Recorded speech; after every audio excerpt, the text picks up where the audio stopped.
अब देखिए अगला क्वेश्चन है, कुदाल और हल के बीच की लड़ाई एक लंबी थी। तो ये कुदाल और हल की जो लड़ाई है वो हमारे उपनिवेशवाद वाला जो चैप्टर था हिस्ट्री में उससे आया हुआ है। आई थिंक ये आपका चैप्टर नंबर 10 था, उससे आया हुआ है आपका ये। तो आगे देखिए क्वेश्चन क्या कहता है कि कुदाल और हल के बीच की जो लड़ाई है वो लंबी थी। तो ये एक वाक्य है जिसे पूछ रखा है कि 18वीं शताब्दी के दौरान राजमहल पहाड़ियों के संथाल और पहाड़ियों के संदर्भ में कथन को प्रतिस्थापित करें। यानी कि जो ये कथन यहाँ पर कहा गया है ये कितना सटीक है, कितना सही है, वो हमें यहाँ पर बताना है। तो देखिए जो कुदाल और हल की लड़ाई है, ये वाला जो प्रश्न है वो भी आपका बहुत बार रिपीट होता है।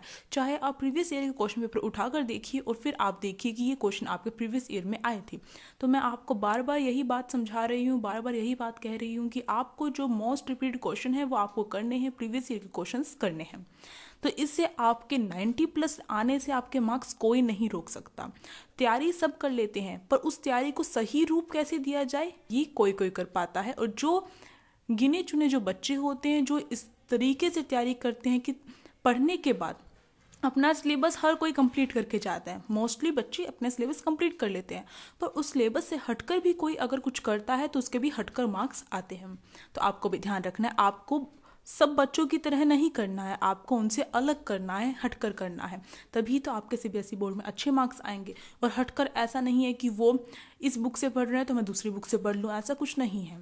बस आपकी मन स्थिति है कि आपको इस बुक से पढ़ना है या इससे पढ़ना है, जहाँ से आपको अच्छा मटेरियल मिलता है। और एनसीईआरटी से बढ़िया कोई बुक हो ही नहीं सकती है आपके एग्जाम के लिए।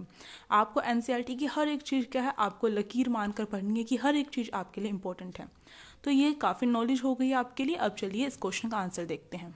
तो देखिए यही क्वेश्चन यहाँ पर आपका दिया गया है, ये क्वेश्चन, इसका आंसर ये रहा आपका। तो आंसर जब भी आप देंगे, चाहे वो आपका पॉलिटिकल साइंस हो, हिस्ट्री हो, साइकोलॉजी हो, कोई भी सब्जेक्ट हो, जो भी आंसर आपको देना है, जो थ्योरी वाला एग्जाम होता है उसमें आपको क्या करना है, आपको उसमें पॉइंट में आंसर देने हैं। और पॉइंट भी आपको खुद ही बनाने होंगे, क्योंकि जब आप खुद पॉइंट बनाएंगे तो आपके पॉइंट बेस्ट होंगे। और आप जब खुद बनाते हैं तो अगर आप पॉइंट बनाना सीख जाएंगे तो आपको किसी प्रकार का कोई प्रश्न आ जाए जिसे आप पैराग्राफ में लिख सकते हैं, उसी को आप पॉइंट में लिख सकते हैं, पॉइंट बना सकते हैं। तो पॉइंट में आपको आंसर देना है। और पॉइंट बनाने की प्रैक्टिस कैसे होगी, जब आप बार बार किसी किसी क्वेश्चन को अटेम्प्ट करके देखेंगे।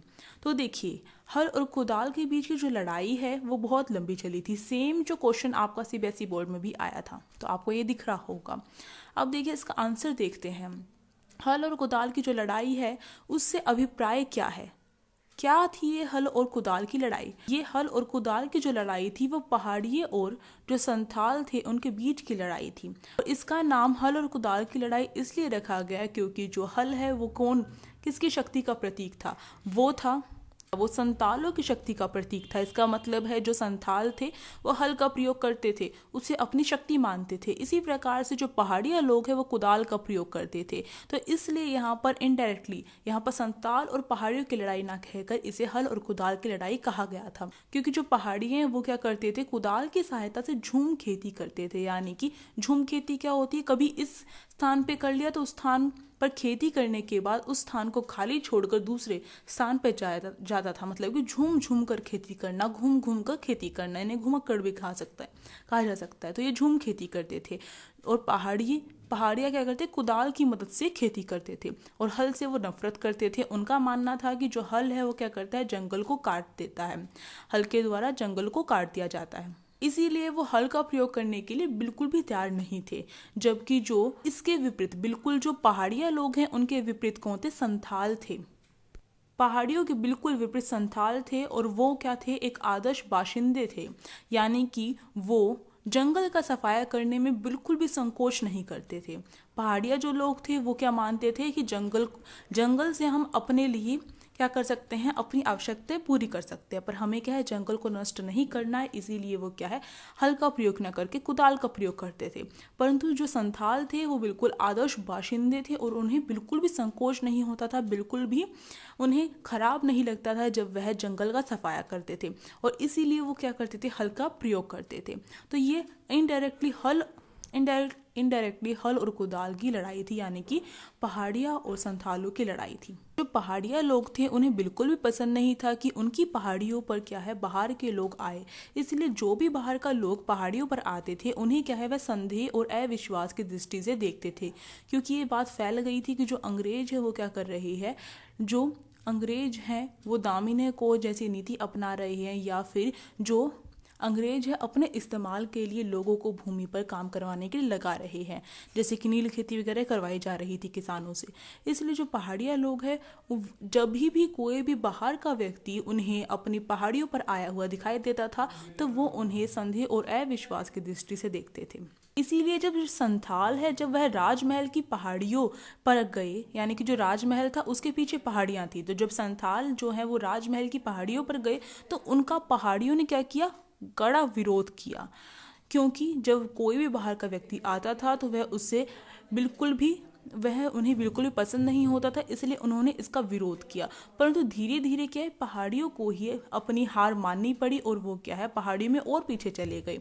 जब वह निचली पहाड़ियों में रहते थे या फिर घाटियों में रहते थे तो उन्हें और जो नीचे है उन्हें और नीचे जाना पड़ा, क्योंकि संथालों का राज हो गया था। इसी कारण जो पहाड़ियां हैं अब उन्हें क्या है अपनी उपजाऊ भूमि छोड़कर क्या करना पड़ा, बंजर प्रदेशों में या फिर शुष्क भागों में जाना पड़ा, जहां पर क्या है खेती करना असंभव था, चट्टानें थी जहां पर। तो ये क्या थी, ये हल और कुदाल की लड़ाई ना होकर ये क्या है, यह पहाड़िया और संथालों की लड़ाई है। इस प्रकार से प्रश्न आपसे पूछा जा सकता है, सबका आंसर यही होगा। अब आप सोचेंगे जो पहाड़िया लोग हैं उन्होंने संथालों से कैसे हार मारी, क्योंकि वो तो उसका विरोध कर रहे थे। इसके पीछे एक रीज़न ये है कि जो संथाल है उन्हें क्या है, उन्हें प्रशासन की तरफ से समर्थन मिल रहा था, यानी कि जो अंग्रेज थे जो भारत में आए हुए थे उनसे उन्हें समर्थन मिल रहा था। इसी कारण पहाड़िया लोगों को मजबूरन क्या है अपना स्थान छोड़ना पड़ा और बंजर जो भाग है वहां पर जाना पड़ा। तो ये आपका एक और आंसर यहाँ पर तैयार होता है। आप इसके पॉइंट काफ़ी ईजिली बना सकते हैं, जैसे कि अगर कहा जाए हल और कुदाल की लड़ाई से अभिप्राय, पहले आप ये बता देंगे, पॉइंट बन के आपका दूसरा आप बना देंगे कि पहाड़िया लोग हल का प्रयोग करने को तैयार नहीं। इसके अंदर आप सारा बता देंगे कि पहाड़िया लोग क्या हल का प्रयोग नहीं करना चाहते थे, ऐसा क्यों नहीं करना चाहते थे, इसके पीछे रीजन था कि वो क्या है, वो उनका मानना था कि इससे जंगल का सफाया हो जाएगा, परंतु इसके विपरीत कौन थे, संथाल थे। सब उसके अंदर आ जाएगा इस पॉइंट के अंदर। तीसरा आप बना देंगे कि पहाड़ियों लोगों द्वारा बाहर से आने वाले लोगों को संदेह और अविश्वास की दृष्टि से देखना, इसके अंदर आप बता देंगे। और फिर इसके बाद आप और पॉइंट बना सकते हैं इसी तरीके से। देखिए अगला क्वेश्चन है 23 वाला, अफवाहें तभी फैलती हैं जब वे गूंजते हैं लोगों के गहरे डर और संदेह के साथ। 1857 के विद्रोह के संदर्भ में यह कथन कैसे सही था, तो हमें बताना है। ये जो वाक्य है किसी के द्वारा बोला गया था, ये जो वाक्य है ये बहुत बड़ी बात को स्पष्ट करता है कि जो अफवाहें तभी फैलती है, इसका मतलब है जो अफवाहें होती हैं जो फैला दी जाती है वो कब फैलती है, जब हम लोग खुद ही उन चीज़ों पर विश्वास करना शुरू कर देते हैं। ऐसा ही 1857 के विद्रोह का कारण बना था, क्योंकि 1857 में जो विद्रोह हुआ था उसके पीछे होने की कई जो अफवाहें थी वो फैली हुई थी पूरे भारत में। कई अफवाहों के कारण क्या है जो लोग हैं वो परेशान हो गए थे और इसके कारण उन्होंने एक ही कदम सोचा, 1857 की क्रांति। तो देखिए अब ये इसका आंसर कैसे लिखेंगे आप, ये वाला भी क्वेश्चन आपका बहुत बार रिपीट हुआ है सीबीएसई बोर्ड में, आपको याद रखना है। तो देखिए आपका जो प्रश्न है कई प्रकार से पूछा जा सकता है। देखिए जैसे कि कई बार जो ये सेम प्रश्न ऐसा पूछा गया है जो अभी आपने देखा था, और दूसरे तरीके से आपका प्रश्न इस प्रकार से पूछा जा सकता है। तो देखिए 1857 की इन अफवाहों को 1820 के दशक से अंग्रेजों द्वारा अपनाई जा रही नीतियों के संदर्भ में देखा जाए तो इसका मतलब ज़्यादा आसानी से समझा जा सकता है। उपरोक्त कथन की पुष्टि में प्रमाण प्रस्तुत कीजिए। तो ये भी आपका जो क्वेश्चन है वो इसी का होगा कि जो 1857 की जो अफवाहें थी जिनके द्वारा 1857 में विद्रोह हुआ था उसके पीछे क्या है, 1820 के दशक में जो अंग्रेजों द्वारा नीतियाँ अपनाई जा रही थी उनकी अफवाहें फैली हुई थी, उनसे जो लोगों के मन में डर उनके मन में समाया हुआ था, भय समाया हुआ था कि जो अंग्रेज है वो उनके साथ ऐसा कर सकते हैं। तो ये क्या है, ये भी इसका भी अगर इसकी पुष्टि की जाए तो यही करनी पड़ेगी कि जो अफवाहें है वो किस प्रकार से लोगों के मन में संदेह और जो गहरा भय है वह उत्पन्न करती है, यानी कि डर उत्पन्न करती है। तभी तो अफवाहें जो होती हैं वो लोगों द्वारा एक्सेप्ट कर ली जाती है, यानी कि स्वीकार कर ली जाती है कि अफवाहें ना होकर ये क्या है, असलियत है। ऐसा कब होता है? जब हमारे मन में उसके प्रति कोई ना कोई विचारधारा होती है, कोई ना कोई भय होता है, कोई ना कोई संदेह होता है। तो देखिए, तो यही बात यहाँ पर बताई गई है जो मैंने अभी आपको बताई है कि जब अफवाहें तभी फैलती हैं जब क्या है, हमारे मन में कोई ना कोई डर होता है। और जो लोग थे उनके मन में क्या था, ब्रिटिश नीति को लेकर लोगों के मन में डर था, डर जगाया जा रहा था या फिर डर था उनके मन में, तभी उन्होंने उन अफवाहों को सच्चा माना और उन्हें स्वीकार किया। इन अफवाहों के पीछे क्या था, जो नीचे दी गई कई नीतियां हैं, ब्रिटिश नीतियां, उनके द्वारा ये अफवाहें क्या है, लोगों के मन पर उन्होंने प्रहार किया। जो ये अफवाहें फैल रही थी, इनके पीछे ब्रिटिश सरकार थी, उसने जो नीतियां भारत के लिए तय की थी, उन्हीं का क्या था, ये रिजल्ट था कि जो लोग हैं वो क्या कर रहे थे, अफवाहों पर विश्वास कर रहे थे। अब ये कौन कौन सी नीतियां थी जिनके कारण जो ब्रिटिश सरकार है, जिनके कारण जो लोग हैं उनके मन में जो अफवाहें हैं वो क्या थी, सही अफवाहों को वह स्वीकार करते जा रहे थे। तो ये ब्रिटिश नीतियां यहाँ पर बताई गई है। तो देखिए, पहली है लॉर्ड विलियम बेंटिक ने नेतृत्व में क्या हुआ, जो ब्रिटिश सरकार है उसने क्या किया, वह क्या कर रही थी, वह पश्चिमी जो शिक्षा थी, पश्चिमी जो विचार थे और पश्चिमी संस्थानों के द्वारा क्या कर रही थी, भारतीय समाज को सुधारने की नीतियां बना रही थी। तो इसके द्वारा लोगों के मन में यह भय उत्पन्न हुआ कि जो ब्रिटिश सरकार है वो क्या कर रही है, हमारी संस्कृति को दबा रही है और पश्चिम की जो संस्कृति है, पश्चिम की जो शिक्षा है और पश्चिम की जो संस्थानों के द्वारा हमारे ऊपर पश्चिमी कल्चर, पश्चिमी संस्कृति को लाद रही है और इससे हमारी संस्कृति क्या है, खतरे में है। तो ये भय लोगों के मन में उत्पन्न हुआ। तो इससे क्या हुआ, जो भी ब्रिटिश सरकार जो भी फैसला ले रही थी, इससे उन्हें ऐसा लग रहा था कि ये हमारे सुधार के लिए ना होकर हमारे विरुद्ध है, यानी कि हमारी जो संस्कृति है वो अब खतरे में है। तो इस प्रकार से अगर कोई भी अफवाह फैलती कि ब्रिटिश सरकार ये कर रही है, ये नीति अपना रही है, तो उन्हें लग रहा था कि पश्चिमी संस्कृति को वो क्या कर रही है, हमारे ऊपर लाद रही है। तो इस जो ब्रिटिश नीति का, ये वाली जो ब्रिटिश नीति है, इसका रिजल्ट जो भारतीय हैं उनके ऊपर ये पड़ा। अब जो दूसरी जो ब्रिटिश नीति है जिसके कारण जो ये अफवाहें हैं वो क्या थी, लोगों के मन मस्तिष्क में समाने लग गई थी। तो वो कौन सी थी, वो थी कि भारतीय समाज के कुछ वर्गों की सहायता से उन्होंने अंग्रेजी माध्यम के स्कूल, कॉलेज और विश्वविद्यालय स्थापित किए थे।